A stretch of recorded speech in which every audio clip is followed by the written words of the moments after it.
Hey everyone, my name is Jay and welcome to the channel. I hope you're all doing well. I know these are pretty crazy times and I really do hope you're all taking care and staying safe. And of course, staying home. I've been at home for about 9 days now, which means I've had a lot of time to play Planet Zoo, which is actually what we're doing today. As you can see, this is my newest project in Planet Zoo, Sannikovland. Sannikovland Wildlife Park and Conservation Center is going to be my next project in Planet Zoo, and it's going to be a huge zoo set in this really lush tropical environment, and we're going to be housing a massive variety of animals. It's going to be a lot more diverse and a lot more of a generalist park compared to my previous more specialized zoos, namely Boomy Reptile Sanctuary, which of course housed reptiles, and Arlesund Arctic Wildlife Park, which did of course focus on Arctic and cold weather animals. Aside from the animals and the general feel of the zoo, the series itself is going to be quite different compared to my previous two series in terms of presentation. I'm going to incorporate more live gameplay and live tours of the park into the episodes, alongside the usual, speed builds and cinematics, which should hopefully make the videos a lot more interesting, I think, to watch. In fact, for today's episode, we only have quite a short speed build of about 3.5 minutes or so, and then we're going to hop into the game itself, and I will show you everything that I've been working on, both on camera and off camera, and talk about where we're going to go from there. In fact, a lot of today's episode is just going to be a bit more of a prelude. We're going to look at the foundations of the park and how we're going to, build up a certain style that we're going to work on throughout the whole of the zoo, and how we're going to maintain that consistency and a lot of things like that we'll talk about during the live play section. Before we head on over there though, let's talk a little bit about the concept behind this zoo. So the name itself, the name Sannikovland, came from this mythical island that, was discovered, well, it wasn't really discovered, it was spotted by sailors somewhere north of Russia ages ago, and it probably doesn't actually exist, but I do love the concept of lost mythical islands, and the name sounded super mysterious and interesting, so I thought, yeah, that's pretty cool, let's go with that. And the concept of the park itself is centered around this thing which I like to call idealistic realism. So what that means is I want this park to be a lot more realistic compared to our previous builds, while maintaining that kind of idealistic aesthetic where everything's kind of really top notch, while maintaining really good animal welfare and stuff like that. So I think that will make for a very interesting but somewhat challenging park build, so I'm really looking forward to doing that. And with that out of the way, let's hop into the game itself and we can talk about the build and how we're going to go forward with it from there. So I will see you guys in a second. Alright, here we are in Sannikovland, or well, should I say what will eventually become Sannikovland. And as you can see, this is the park as a whole. Obviously, most of it is empty, and we are building in this tropical rainforest environment, which I think looks pretty cool. I know some people have mentioned that these backdrops look a little bit unrealistic. Personally, I think it looks pretty good because where I'm from, and I am from the equator itself, I am in a tropical country, we do have a lot of formations that look like these, which are karstic limestone hills. And they do look very interesting and very much weird and wobbly like this, so I don't think it's particularly unrealistic. I think it looks pretty cool. And so yeah, here's the road system. As you can tell, a lot has changed since the cinematics, and we'll go through that in a second. But here's where the road system will emerge. This is going to be a tunnel, and I'd like to imagine just beyond these hills we have the highway that probably leads towards the city or something like that. So there will be a tunnel here, just so it doesn't look like our road is disappearing into nothing. It looks like it's actually leading somewhere. And the road will come here, and you can enter and leave the park here. And the highway will continue into another tunnel over there, which will lead out that way. Anyways, let's look at our park. I'm just going to walk you through the road itself. So first off, we have this T-junction here. Just so you know, all these white markings took me a long, very long time to build. In fact, it is a good thing that I'm under the whole self-isolation thing because, well, let's just say this took very many hours that I would not have had otherwise if I had to work.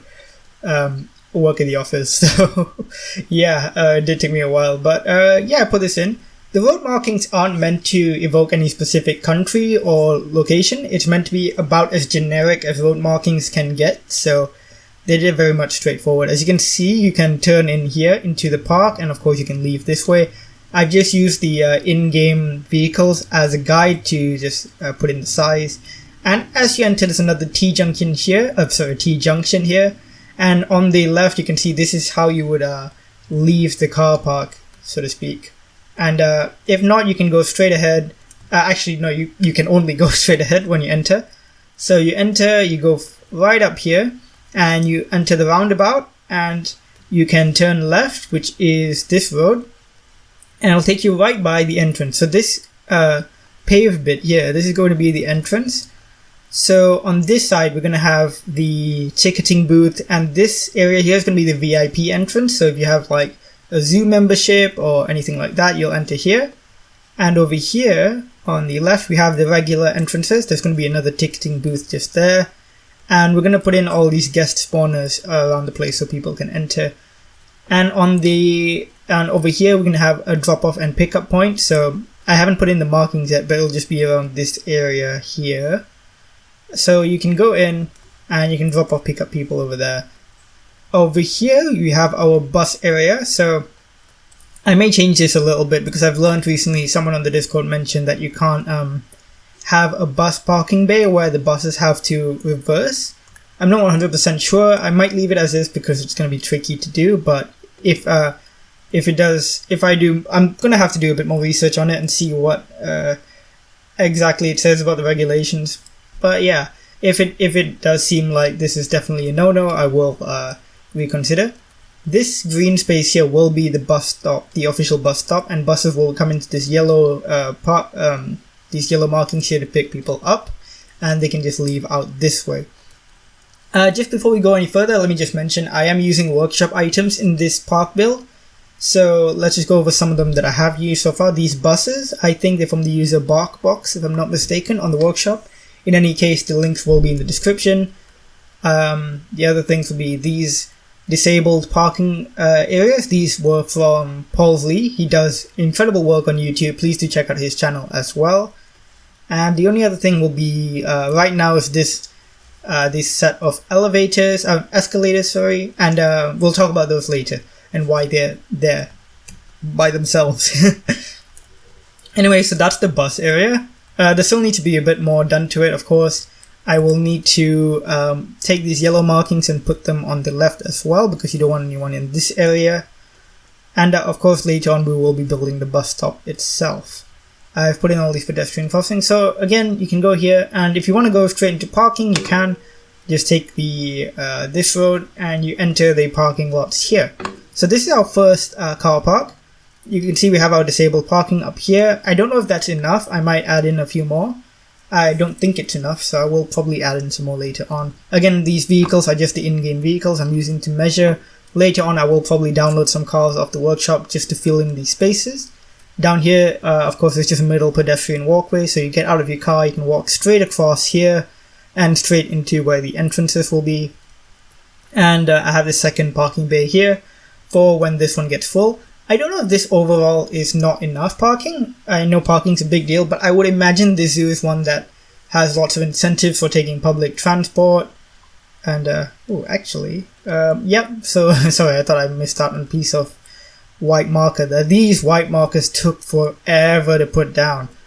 Thing is, for the straight ones, right, the ones that are just straight, that was super easy because you can copy and paste them, but because I had so many curved lines everywhere, it took me forever. Like, on and off, a few hours every day for like 4 days. Maybe that's a bit of an exaggeration, but it did take me a long time.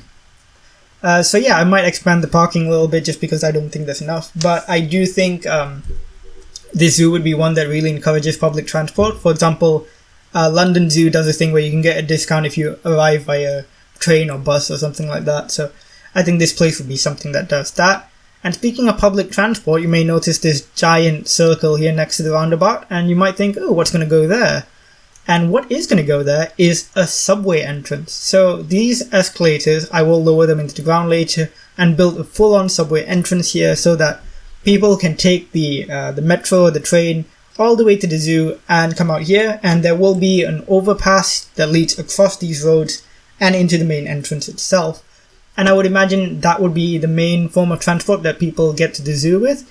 So people might be visiting the city and they can just take the train and get here super easily, or they can take the bus. I imagine there will be a dedicated zoo bus like these ones. So mainly there will be a lot of focus on public transport. And yeah, so I think that will be it for the roads. As you can see, I'm still working on the markings itself. Like, I think some of these do need to be changed, if I'm not mistaken. I am by no means an expert on roads. This roundabout, it probably would give like a road planner an aneurysm. He'll probably like, they'll probably just look at it and be like, oh god, what is this? You know, it's probably not very good in terms of road planning. But, you know, I'm just trying my best to keep it quite generic and quite like, look at this nonsense. There's 3 lanes here, but only 2 here. Like, what is that? I do think it looks quite nice though. Like, overall, I'm quite happy with how it's turned out. I am very, very open to suggestions though. Please do let me know. If you think any of this should be changed, anything should be removed or should be added, please do let me know in the comments down below. I am more than happy to get things changed. And this road here that goes off further into the park itself, that is going to be the access road for all the staff. So staff are going to come here. And as you can see, as opposed to all these roads which are one way, this is a 2-way road, so you can get in and get out. And this is going to lead to the staff, all the staff facilities, which I'm going to build in the sense that all of it is going to run down the middle of the park so that the staff can very easily access the animals without having to go through a lot of guest areas. And a lot of the guest areas will either go above or underneath the staff areas via overpasses or tunnels, so we'll kind of build that up as we go along. And as you can see, even though this initial road system is pretty big, there's still loads of space to build a zoo. In fact, there's so much space. In fact, there's even space on the other side of the highway, which you might even like build because, for example, in London Zoo, there's a part of the zoo which you can only access by crossing a bridge because it's on the other side of a canal, which I thought was pretty cool. So I might even incorporate that where you have to cross an overpass over the highway to access the second areas, which I think would be pretty cool. So stuff like that. And of course, I think the subway entrance is going to be a big deal, so that will be a lot of fun to build. And the entrance itself will be, I think it's going to be quite a traditional zoo entrance where you have, you know, like a big, how do you put this? Sort of like canopy here, and then we have the buildings on the side, and over here we'll have the gift shop. So I imagine people would exit through the gift shop. Of course, I don't think they'll do it in the game, but they'll go to the gift shop and they can exit here and wait for whoever to pick them up, or they can just walk back over to the car park here and get picked up from there, just get in their cars and head off. Of course, there's a lot of small details that I need to do as well. So for example, all these green spaces, I'll need to make road curbs and of course build the tunnels down there and fill in all these spaces. Right here, this middle area, I'm really excited because I think I'm going to make this into a big green space with like flowing water and multiple levels, and I think it's going to look so cool. Very, very excited for that. I don't know if I mentioned this in the little prelude bit during the speed build, but I do have a Pinterest board where I'm getting a lot of inspiration from zoos around the world, and I will link that in the description if you want to check it out, or if you want to suggest some others which are great. But otherwise, the zoo isn't very well planned out, as opposed to my previous ones where I knew exactly what animals I wanted. This one, I'm very, very open to suggestions, so please leave in the comments, let me know what animals you want to see, let me know which ones are your favorites, whether there's anything specific that you're excited to see and you want to see in specific locations of the park, and I'll do my best to like incorporate them. So yeah, that is the start of Sannikovland. This is a project I am super excited for, and I really do hope that you'll, stick with me for the ride. This is going to be a really, really fun park, I think. Going to put in loads of effort into it. Going to try and keep things quite detailed, because I know that I did get a little bit lazy towards the end of Boomy Reptile Sanctuary, and I wasn't super into the details. But yeah, I want to really take my time and really build up this park as well as I can. The next episode that I do is going to likely be focused on building this entranceway and potentially the subway as well. In fact, it might be a while before we actually add animals, because I want to really do up this nice entrance bit. So yeah, it is, again, like I said in the prelude, going to be a mix between speed builds and more of me showing off things after I built them, like I am doing now. And again, I would love to hear some feedback on whether you think that's a good format, and just feedback in general. But that's it for today. If you did like this video, please do give it a like. Please leave a comment down below letting me know whether you have any comments, any feedback, any suggestions, any requests, any of anything, basically. And if you're liking this content and you want more, please do hit the subscribe button. It really does mean a lot. We're about at 160 subscribers now, which is super cool, and I'm really happy about that. And yeah, to all of you at home, I do hope you're all taking care. I know things are, like I said before, I know things are a little bit crazy right now, but you know, we are going to get through this. Things are difficult, but all we got to do right now is stay at home, stay safe, and, you know, do our best. And with that, I will leave you with the cinematics at the end. And as always, I will see you in the next one. Bye!